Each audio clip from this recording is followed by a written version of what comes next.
Turn with me to the book of Luke, chapter 19, and we are going to begin on verse 23. Now, I've preached on this before, and I generally do not appreciate having to go back on something that I've already preached before. But I've noticed that whenever I have had to preach the same message from one church to another church, it is very different. It is unique and all of its own. I can't duplicate something that I already did before. So it's not going to be anything like how it was several years ago.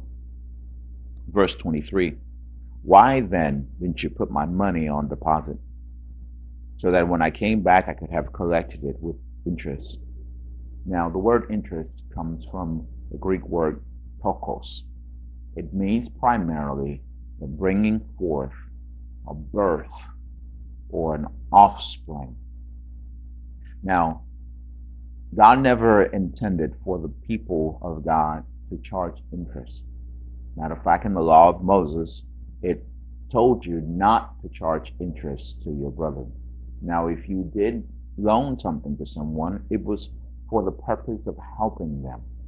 The rich would loan to the poor. There was stipulations of how you can deal with the money. So after 7 years, then whatever debt you had, it would be canceled. So people would loan money in the hope that it would be paid for before that 7 years. So it's like you going to the bank and you're borrowing money from the bank, and the bank said it's a 15-year loan. So you have to pay the whole amount by year 15. It was the same concept for the law of Moses. Whenever they gave you a loan, it was that something that you had to pay within 7 years. If you gave up property for a loan, every 50 years you had the year of Jubilee, which you received your property back. And how they loan on property was that they would count how many years to the year of Jubilee. And that's how much money they would give you for your property. What they would do with the property is farm on it or use it for grazing of animals. So there was money being given, but at the same time, there was wages that were already figured out. You could even sell yourself, and knowing that in 7 years you can get yourself back, or in the year of Jubilee, you can have your freedom once again. Jesus came and he represented the year of Jubilee. He represented the canceling of debt. He represented the freedom and liberation of his people. So this is the year, what we understand as interest is not something that God wants for us. Now, in the ancient world, you had the interest rate as high as 50%.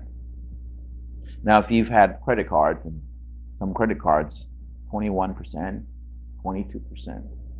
Boy, we scream. You get that one credit card that says 0% for the next 6 months. What you do, you take away all the debt you have and you transfer it into this one credit card at 0% for 6 months. And then after 6 months, it's going back up again to 21, 22, 23%. Then you get another card that says 0% and you transfer all that because the percentage does make a big difference of how soon you can pay something off.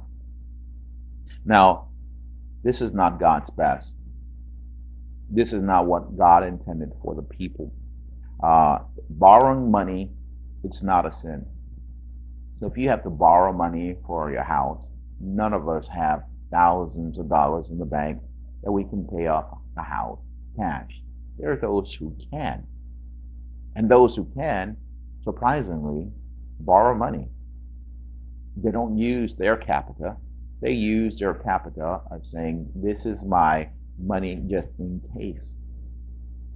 So let's deal with what God says about borrowing. In Deuteronomy 28:12, you don't have to turn there. I'm just going to tell you what it says in a nutshell. Never having to borrow is a blessing.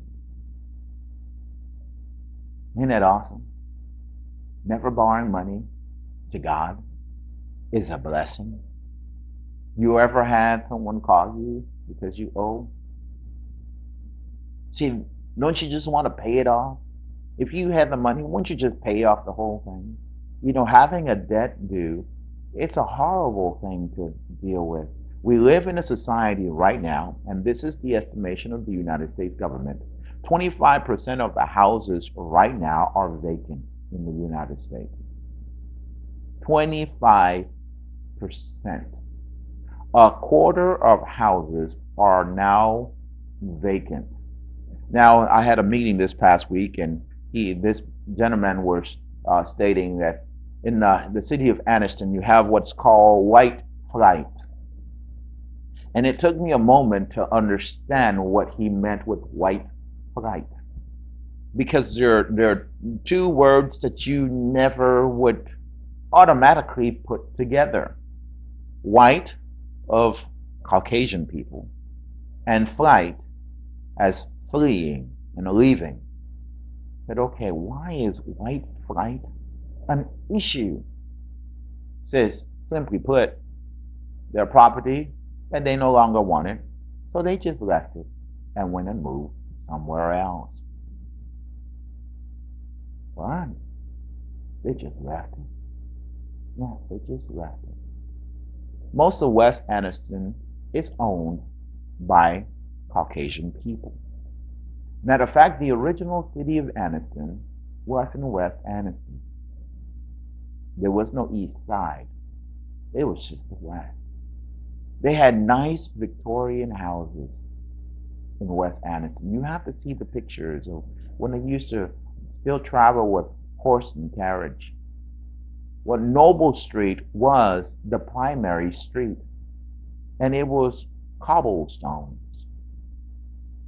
There was no east side, there was no Quintard. Everything was on Noble Street. So if you still want to see who owns the property, look and see. It's amazing. They don't live anywhere, not even in Anniston do they live. They don't live in Oxford either.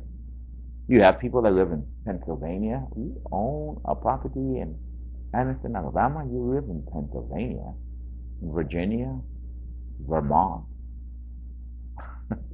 Why do they own property here? All the thing is that the neighborhood got bad and they left. Isn't that nice that you can just leave something? For those of us who are trying to get something, the idea of just having to leave something behind is baffling. But if you stop and consider that when the Ford Mustang first came out, the brand new Ford Mustang that came off the assembly line cost $5,000.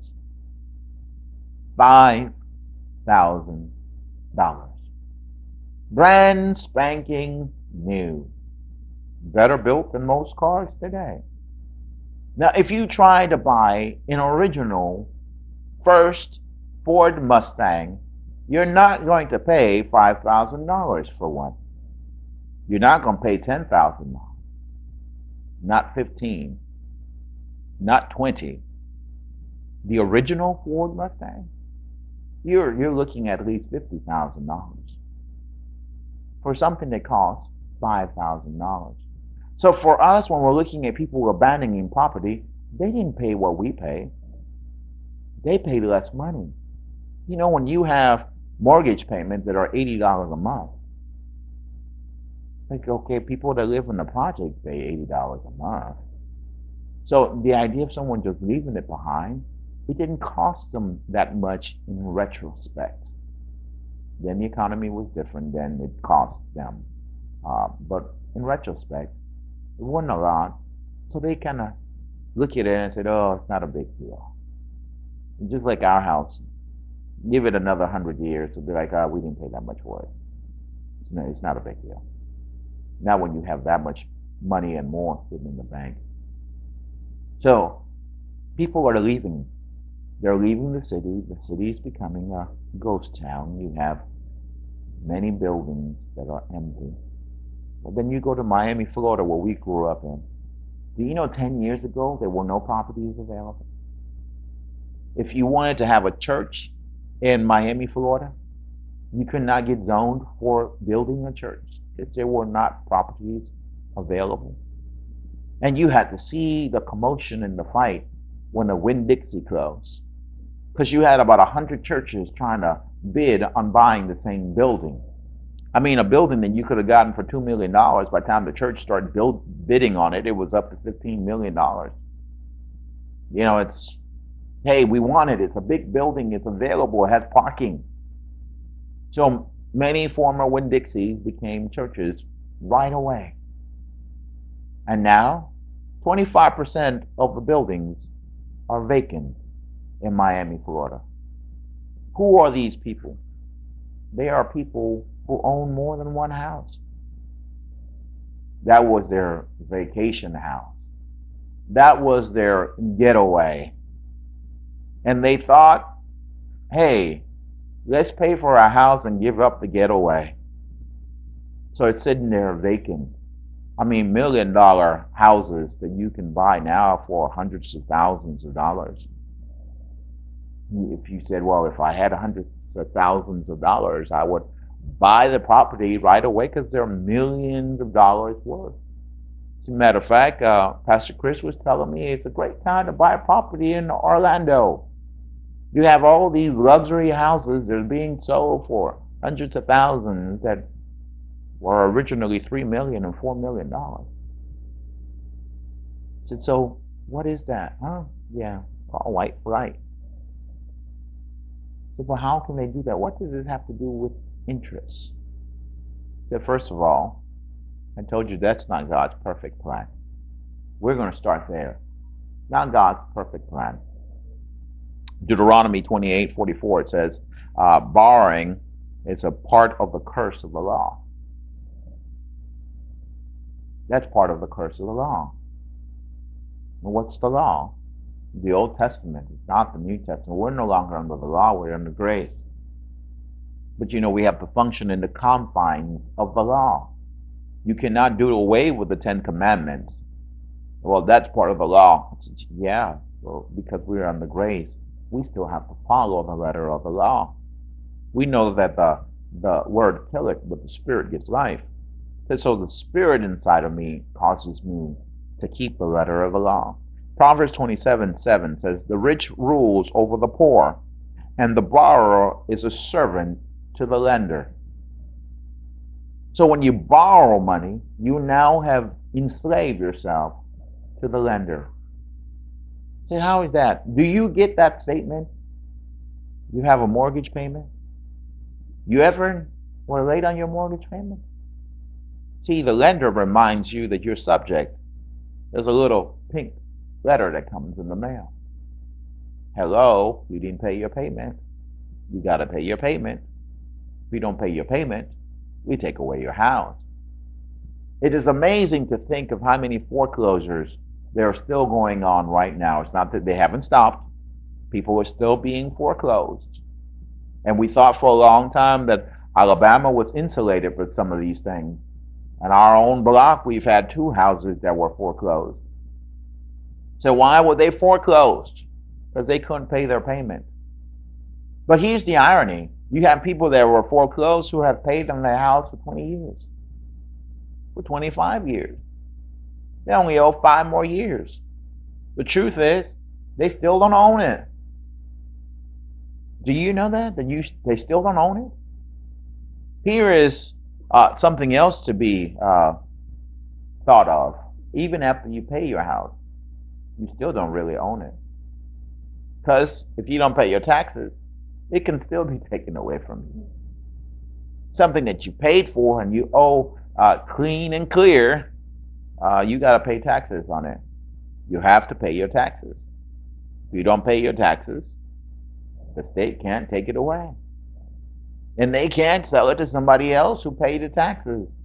Matter of fact, we've acquired a few friends that deal with taxing offices. And they told us some information which we were very happy to know.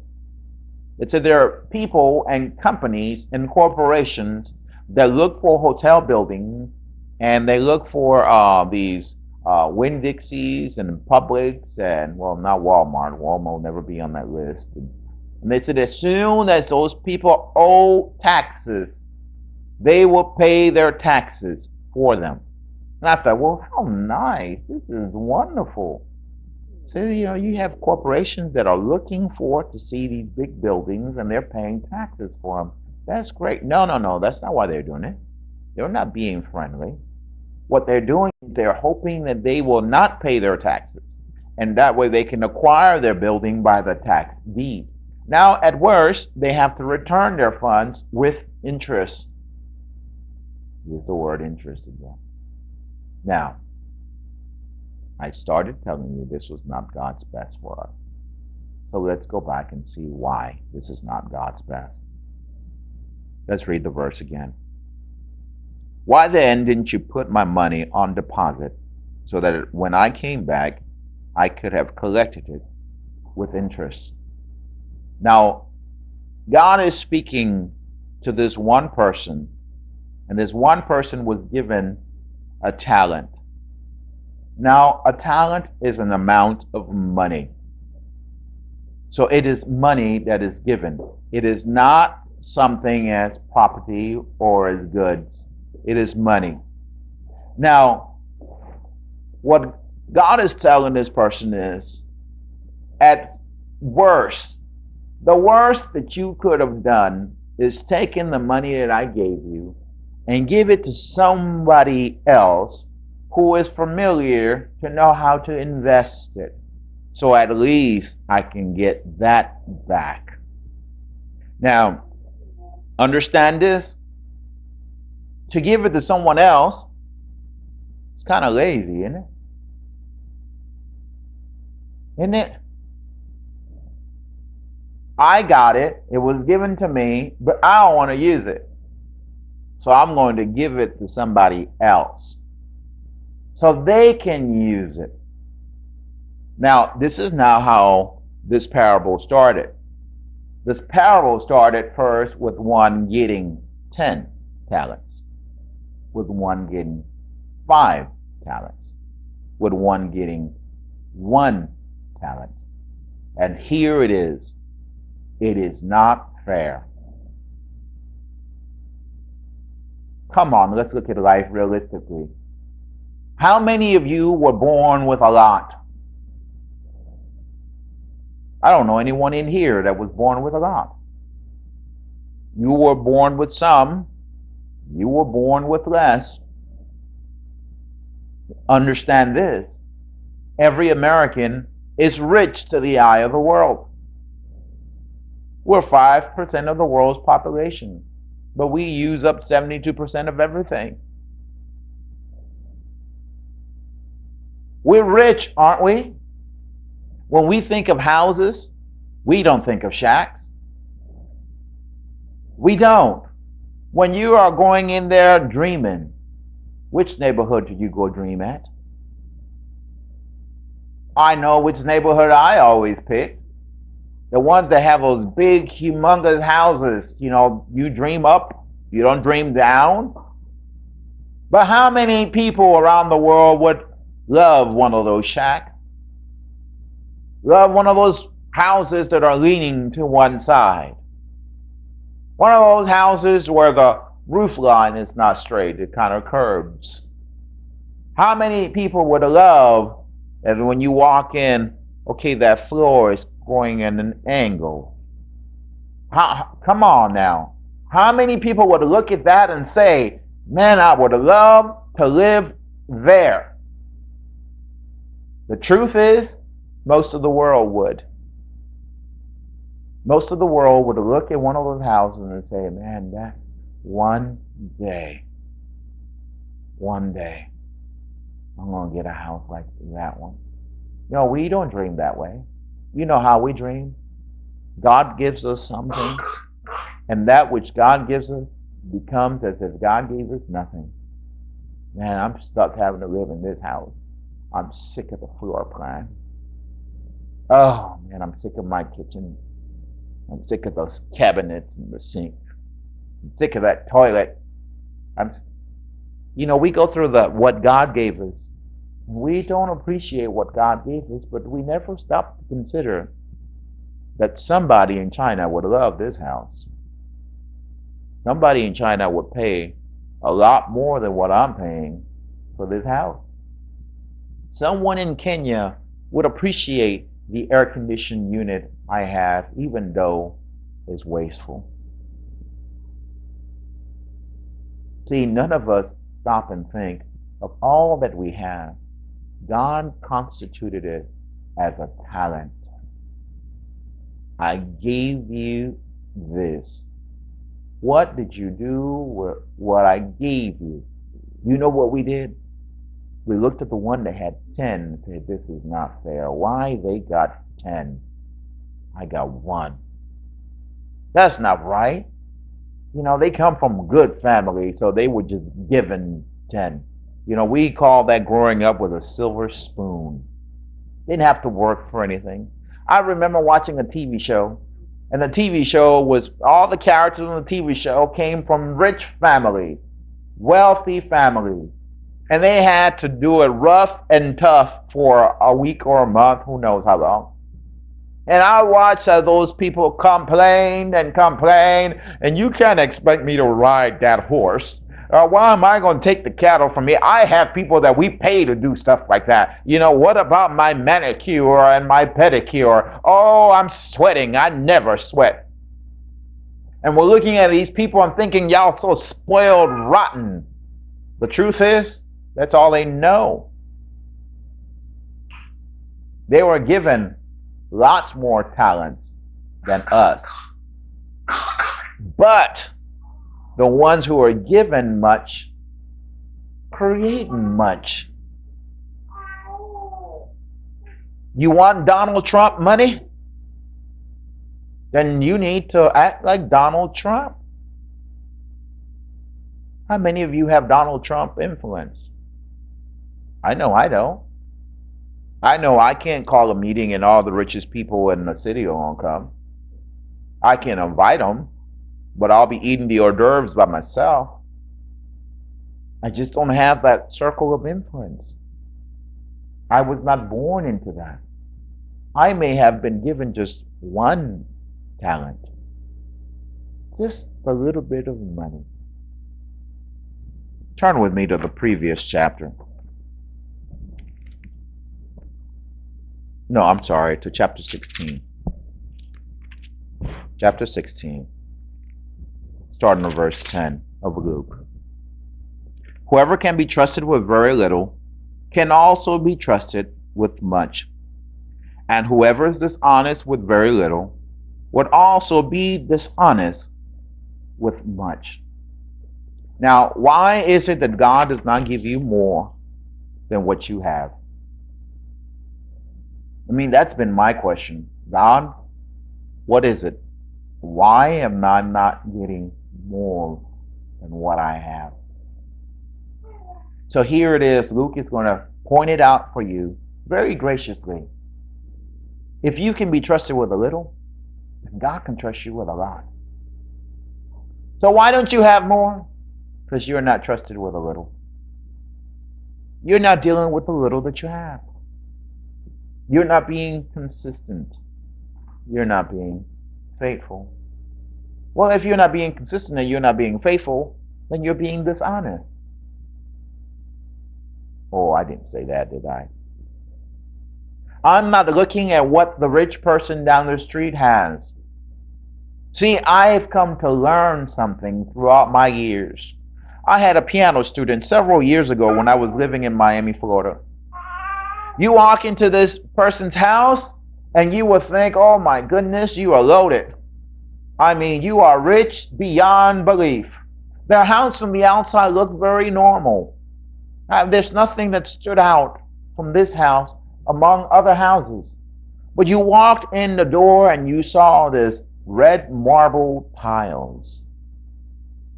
The red tiles. Marble? Where do you get red marble from? Say, well, their marbles are expensive because of their color. Did y'all know that? The cheapest marble is the one which is most abundant. That's white marble.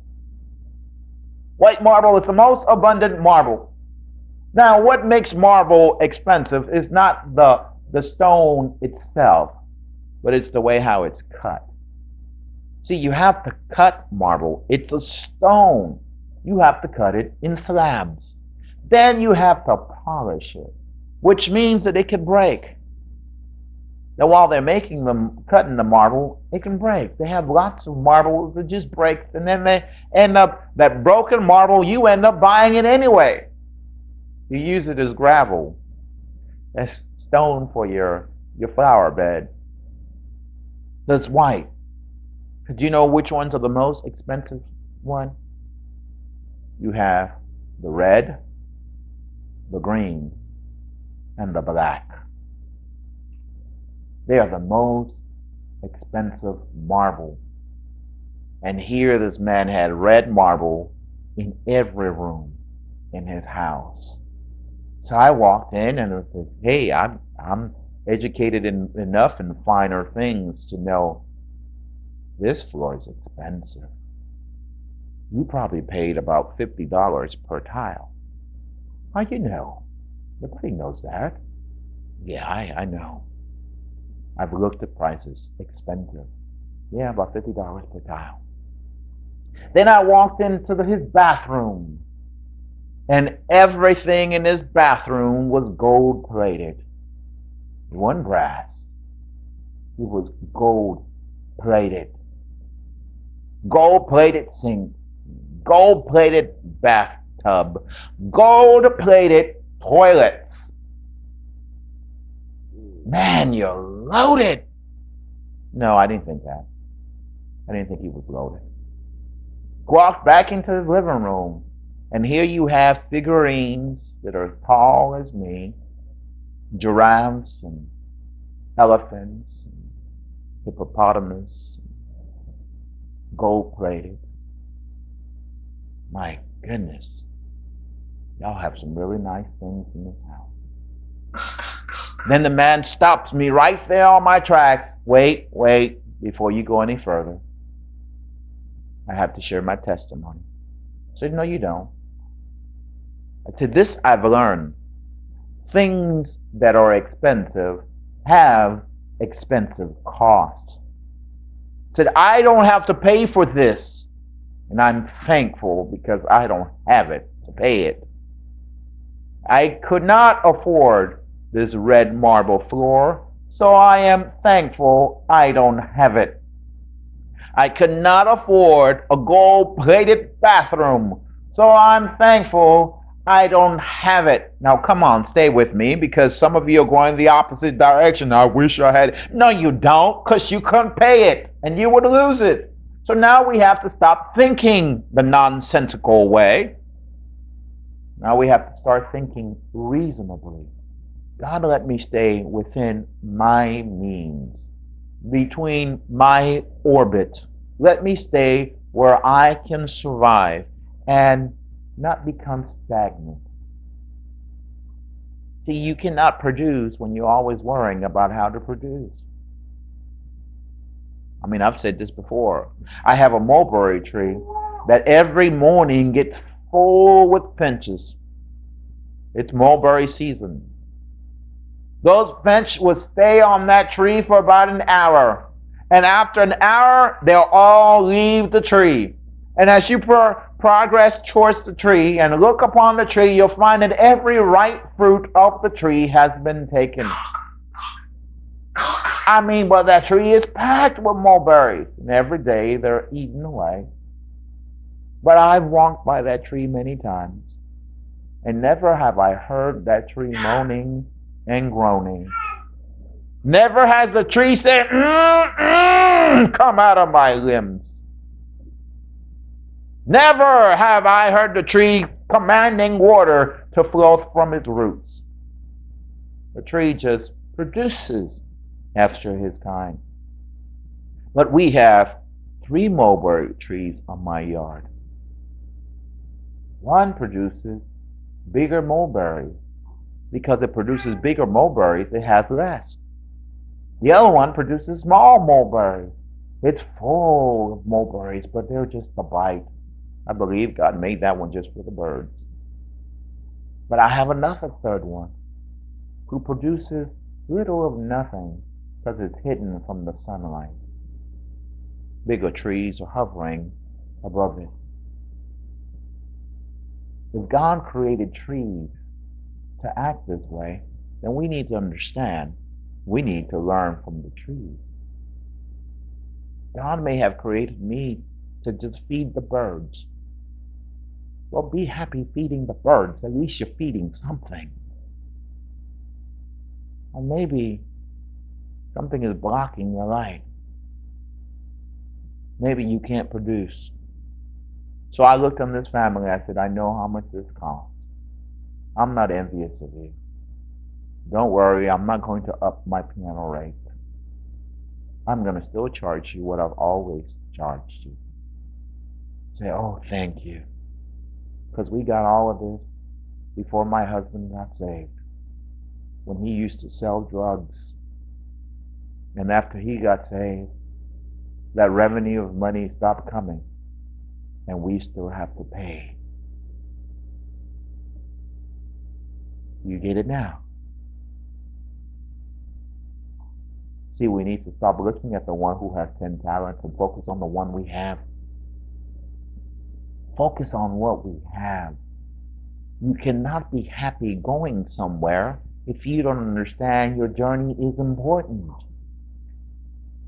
You ever driven somewhere and bored to tears while you're going? I know I have. There's certain states I can't stand driving through. Can't stand driving through Illinois. I just can't stand it.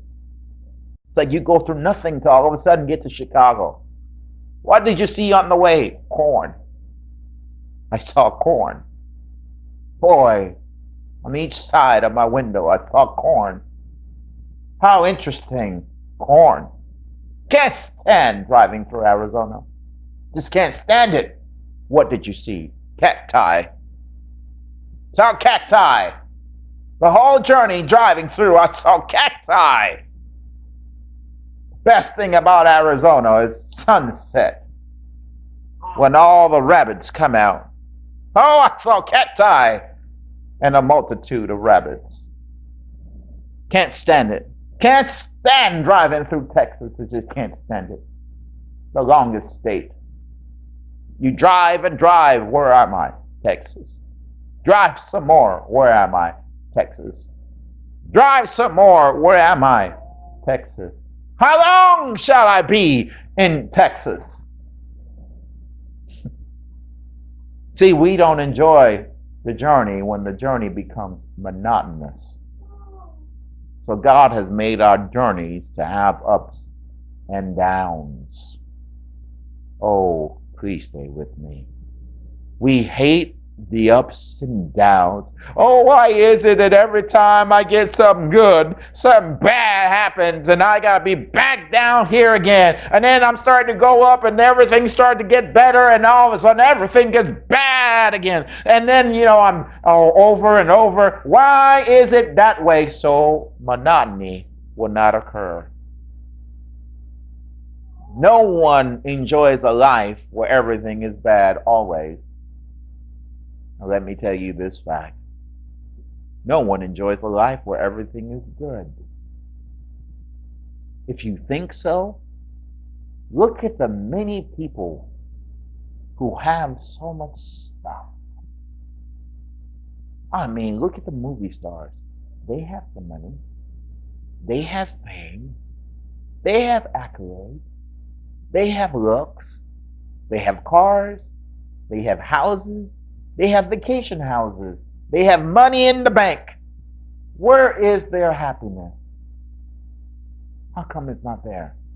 You know what we chase after? What they have. They have it. They aren't happy. What makes you think that you will be the one to be happy? The ups and downs is what life is. And Jesus came that we would have a life, and that we would have life more abundantly. Well, what makes life? It's a series of ups and downs. God came so we can have more of it. Enjoy your ups. Enjoy it, because corn don't grow up there. Enjoy it. Hey, I like cooler temperatures. The higher you go in altitude, the colder it gets. Enjoy it. Well, there's nothing up there but ice. Enjoy it. Because the day will come when you're going through a desert that you'll wish you can get just a little breeze to come and cool you off. Enjoy it. When you get to that desert sun, some of you who are people who love the sun's rays. Oh, I'm so glad it's not cold anymore. It won't be long till you'll be asking for some wind. Then you'll complain about the heat. Too hot. Too hot. We complain about the cold. We complain about the heat. We complain about the food. We complain about the drink. Hey, godliness with contentment is great gain. I need to look at all I have and yet aspire for more. But don't let it kill me. Don't sit there and go, hey, before I die, I'm going to get this. No, God, let me be content with what I have. If this is what I'm going to be, then let this be what I'm going to be. If I cannot handle that one thing that you've given me, God, find me someone that I can give it to. Oh, I'm preaching now. I can't handle that one thing, that I will give that one thing to somebody else. Because at least when God requires that one thing from me, God will say, well, I gave it to you, and at least I'm getting back the interest. At least I'm getting something back. If you are not getting, because God can't trust you with it. You didn't say that. Do you ever wonder, why is it that people who are in Ethiopia, why is it they were born from poor parents who can't feed them? Do you know there's nothing wrong with the ground in Ethiopia? You know the ground in Ethiopia works just like any other ground. It will grow stuff. Matter of fact, I've come to learn that the ground in Ethiopia is very fertile. Do you know there are areas in Ethiopia where they're rich? While there are areas in Ethiopia where they're starving? Well, what's different? No one's taught them how to use what they got. Oh, man. Goodness gracious, Father, if someone could hear. No one's taught them to use what they got. And when they finally get something, they have to eat it.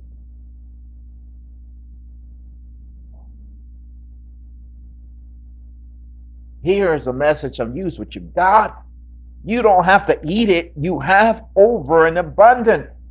Don't eat it. Plant it. I went and dug up some potatoes today. I got annoyed that I didn't see anything coming out the ground. Planted potatoes. Everything else is starting to shoot up green.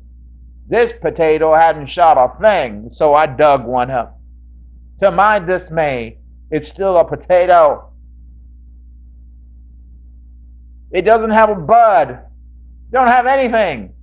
I can still cut it up and put it in the frying pan and fry it. It's a green potato. I got mad. You know what made me mad? That my wife made some potatoes this morning. And she cut off all the growing buds off this potato. The potato in the refrigerator is growing, but the potato in the ground is being preserved. The irony of the thing. See, what's not working here? The one in the ground is supposed to die. Oh. It has to die so we can grow. Here's the problem. we're not dead. We're looking at the one who has more than us and refuse to die. We refuse to give up that seed that's inside of us, which would only germinate once we die. Well, how do you die? Give up the things that you think you deserve. Ever gone to another country? I can't stand going to another country and hearing this. I'm an American. It's my right. Hello, American. This is not America. Who told us we have a right in someone else's country? Anyone ever tell us that we have a right in someone else's country? You ever notice we refuse to die? Go places. Does anybody speak English here? You're in Paris. Why should anybody speak English in Paris? Well, I'm paying good money to come here, and no one speaks English in this hotel. I'm not coming here no more. We have that American attitude even in church. We refuse to die. The things that I want to do, I need to give them up to God. God, I wanted to be one of the top concert pianists in the world. That's what you want of me. No? Okay, I give it up. Well, that's not right. You know how long I worked to become a concert pianist, and I'm just going to give it up like that? You know how much money I spent? Hey, one thing led to something else. God caused me to go through that for something else. I can still get on the piano, and if you don't have no music minister and we're going to have a service, hey, I can get on there and I'll do it myself. Got that for something else. I need to die. Do you know we're supposed to die to sin? Do you know that's in the Bible? You got to die to sin. You know what baptism is about? Baptism is about you dying and being buried. That's baptism. You're going under and you're buried. Water represents the dirt that's going to cover you. Come on. Well, I got out of the water. I was still the same when I got out of the water. Then you didn't die. You just came back out wet. Because you're supposed to come up differently. Hey, I am now resurrected in Christ. I am not my own. I've been bought with a price. I gave up my dream. I gave up my desires. I gave up my vision. I gave up that which I thought I was born to do. God called me for my predestiny. Predestiny means it was a destiny before I found my own. I was predestined. I thought this is what I wanted to be. And then God came into my life and God said, this is what I've created you to be. And I've died. And now I start to produce. Let's go back to chapter 19.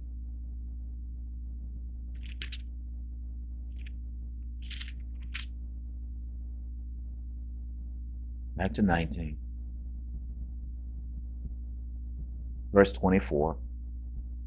Then he said to those standing by, take his minnow away from him and give it to the one who has 10 minnows. See, this is not fair again. God, why did you give someone 10 minnows and gave one 5 minnows and gave one 1 minnow? Why did you do that? That's not fair. Why didn't you just become democratic and give us all the same amount? It's like, hey, you're being racially dominant here. You're giving one race more than the other. Well, why is that? Why is that Caucasians seem to have more than African Americans? Why is that? Why is that they're born with some rights that others don't have? Why is that? That's not fair. God, and look, you're going to take what I have. You're going to give it to the one who already has the most. That is not fair. Yeah, it is. This is God's standard. I'm giving you what you can handle.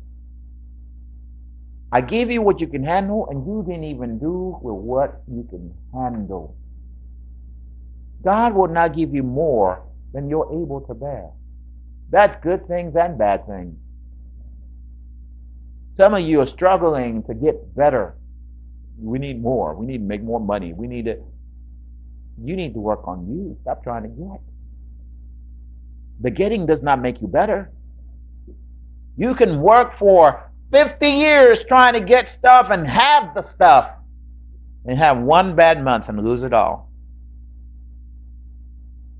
I'm speaking to somebody because this has been people's lifestyle. I'm going to work and work and work and work, and at the end, who got it? The bank.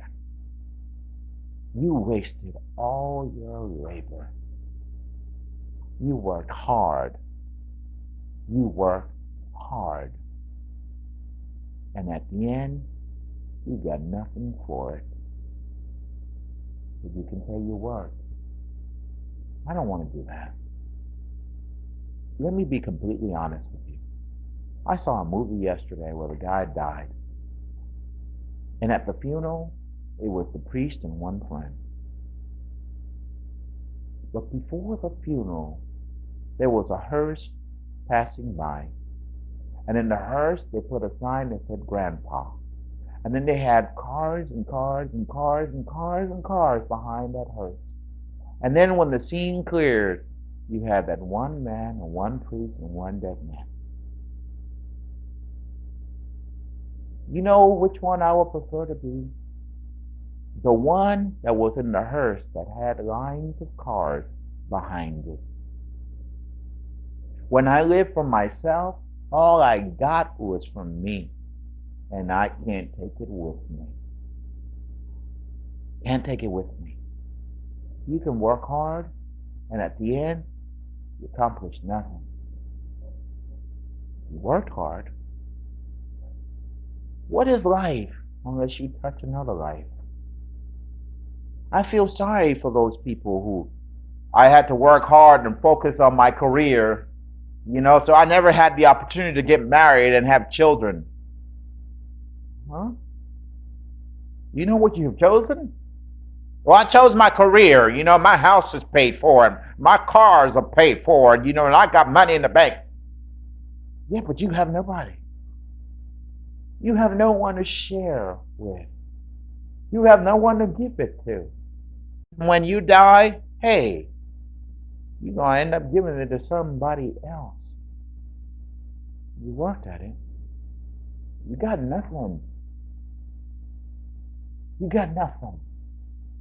That's not a life to be lived. I want to invest. Investing causes me to have interest. I'm starting to fly over the airport. I'm coming in soon. I am placing in others. Why? Because I have more than what I can use myself. I'm not the one with one talent. I now have gotten to the place that I have so much that I can't use it all.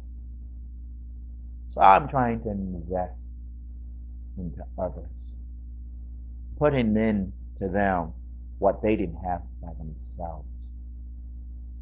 Hey, I love to see how others will thank you for what you've taught me, because look what I've done. Yeah, that's investment. When God calls me and it's my turn, God says, Ronaldo, I gave you 5 talents. What have you done with the 5 I gave you? God, I invested all 5 of them. And here's 5 more. I have 10 talents. Here, all for you. And then to watch that one with 1. That wasn't the end of that one. Read on 25. Sir, they said, he already has 10. You hear the people complaining? Did you read the complaint there? Doesn't that sound like us? Come on now, let's be real. That sounds just like us. What are you going to give it to him for? He already has 10 of them. You got to give it to the one that needs it. You got to give it to the poor people. Didn't you not read what Jesus said?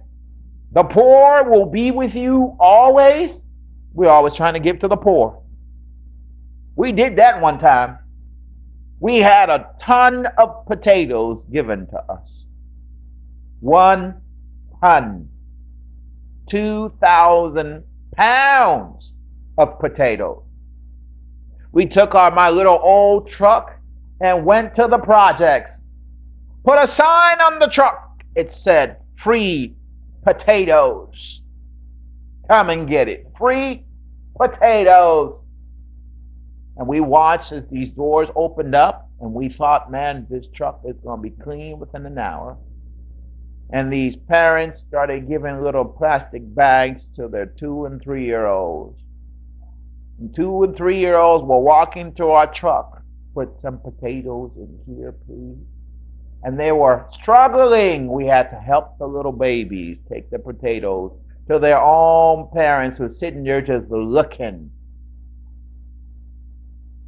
And it dawned on me, these people already get free potatoes, free beef, and free pork, and free chicken, and free carrot, and free. They live in the projects. They live on welfare. They have EBT and food stamps. They already get free. And do you know, we left that place with a truck still with about a ton of potatoes. I was angry. And I took my light blue truck and parked it in the heart of the rich neighborhood in Anniston, Alabama. And we kept the sign that said, free potatoes. Left the truck and came back the next day. Found the truck was empty. But boy, did we have notes on our windshield. And the notes read, thank you. We never get anything for free. Why God said to give it to the one who has 10? Because the one who has 10 know what it's worth.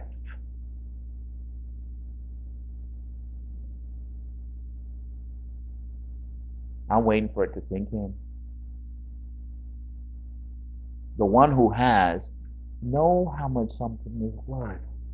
The one who gets free is always fussing about how they deserve more free stuff.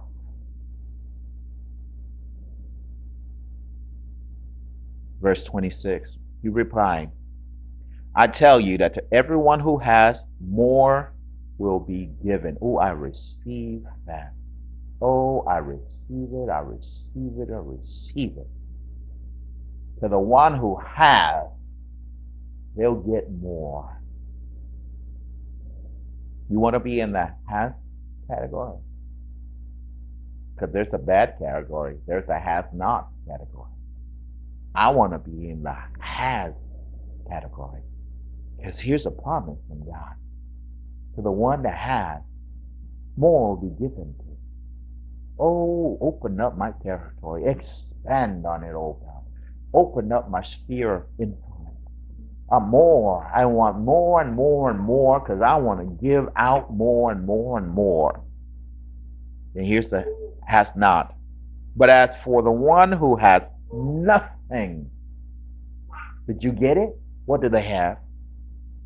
Nothing. What can you take away from the one who has nothing? They already have nothing. Do you know people who have nothing? Oh, I've seen people who have nothing. I have. Go up there and feel really bad for them. Oh, man, you got it bad.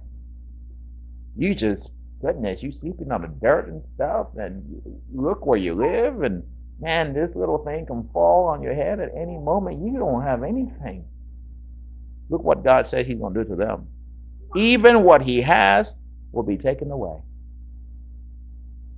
You already have nothing. So what God's going to do? Oh, God's going to cause that even what you have left. You had your health, that's going to be taken away. Hey, the little shack you had will be taken away. That little jalopy of a car you've been driving is going to be taken away. Why? That's not fair. Why the poor gets poorer?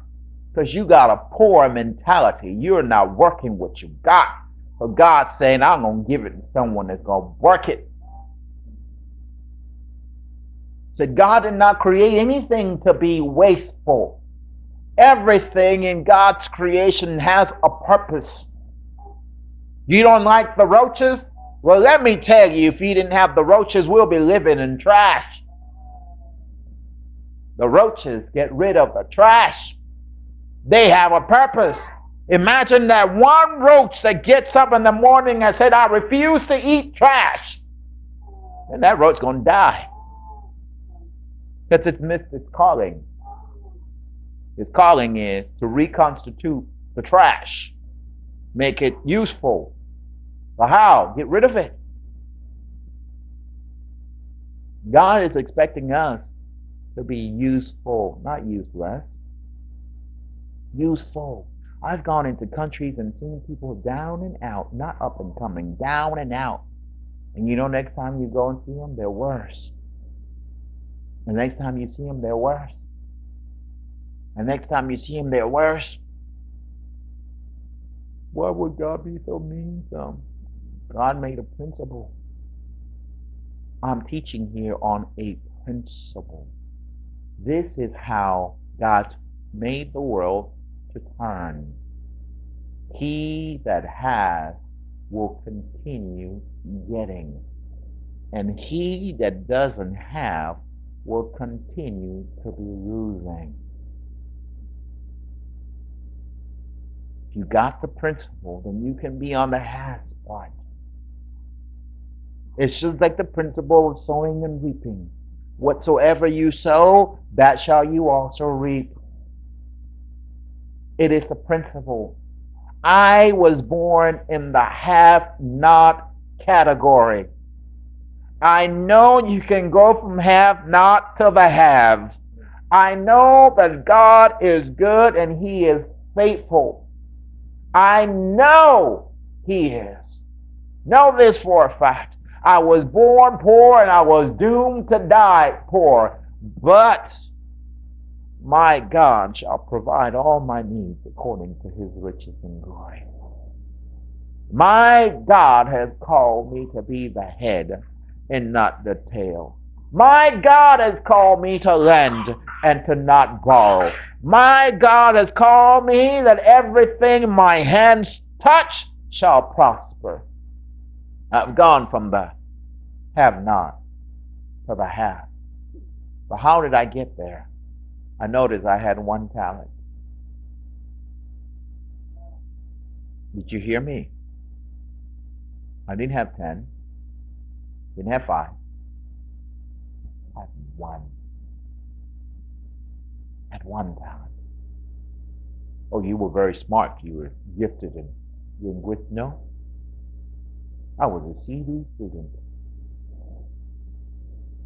I was. Not smart. It's not intellectual. Not intelligent. Not profoundly gifted in jargon. Cannot speak eloquently.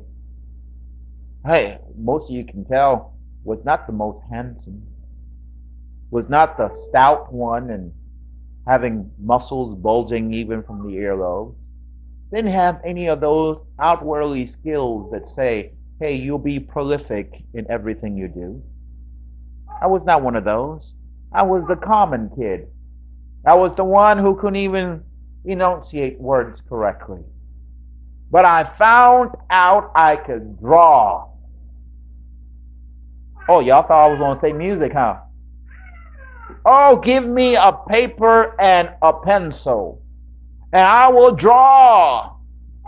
Sit there and spend hours in a little paper and come back and make something useful out of it.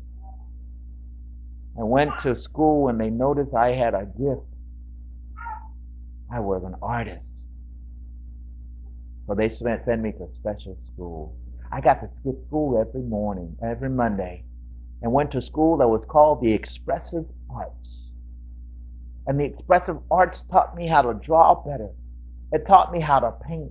It taught me how to do sculpture. It taught me how to use clay. It taught me how to look at life and look at clouds and be able to form something, and I see something in that cloud. And it gave me a sense that I was useful for something. And my mom died, and my love for art died with it. Never wanted to draw anymore. But what the art gave me was a sense. I felt like I can do something. And I went from art to music. And boy, I got really good at that. And I won every competition. No longer did I paint, no longer did I draw, but I can sing and I can pray. Oh, did you see? I had one gift. Oh, I'm still gifted in the same gift. Still being able to use my hands. Went from that to something else. God can change where you are. Just use what you got.